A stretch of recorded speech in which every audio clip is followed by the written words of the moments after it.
რა რთულია ქართული ოცნების მომხრეობა. აი გუშინ მთელი ქართული ოცნება, თავისი ტელეკომპანია იმედი, რუსთავი 2 პოზიტივი, ყველა დიდ ბრიტანეთს აგინებდნენ, უსამართლოებს უწოდებდნენ.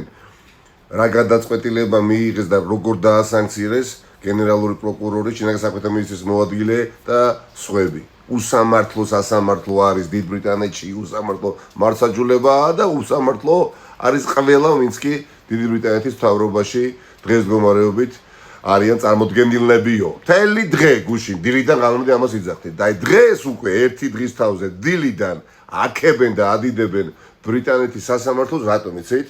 იგივე ტელეკომპანია იმედი და რუსთავი 2.